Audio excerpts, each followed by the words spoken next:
राजधानी recording studio.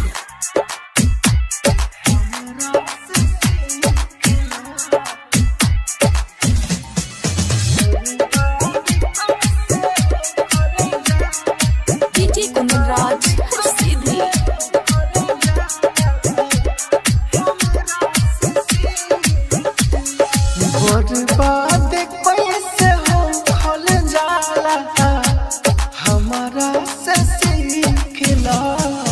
बर्बाद कैसे हो खल जाला हमारा से सीखला। कोई प्यार रहिया कोई प्यार रहिया इहे बात तो लिखला। बर्बाद कैसे हो खल जाला हमारा से सीखला। बर्बाद कैसे हो खल जाला हमारा से सीखला।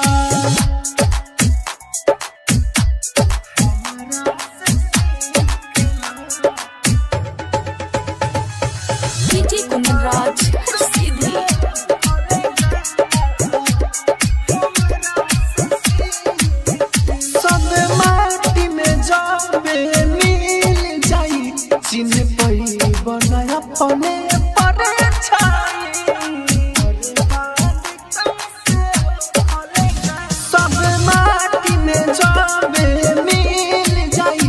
चिन्ह पई बनाय अपने परछाई। दौलत जब तोहरा ना पास होई केहू पूछबो ना करी केतनो खास होई। केतना नासा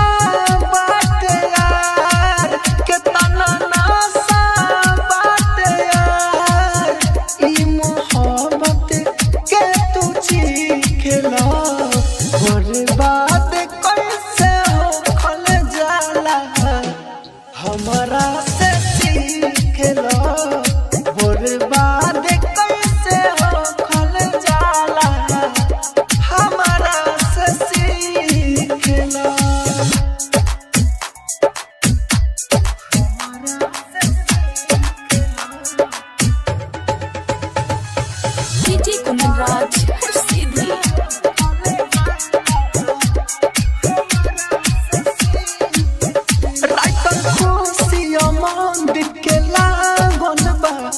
मोहब्बत के हवाए भाई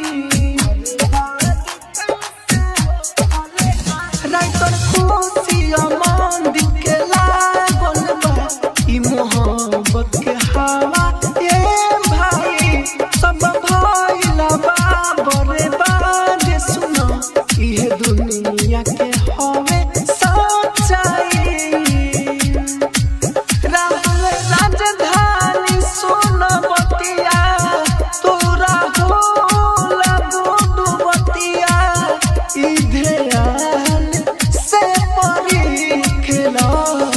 बर्बाद कैसे हो खल जाला हमारा से सीखला। बर्बाद कैसे हो खल जाला हमारा से सीखला। राजधानी डिजिटल रिकॉर्डिंग स्टूडियो बेलवा।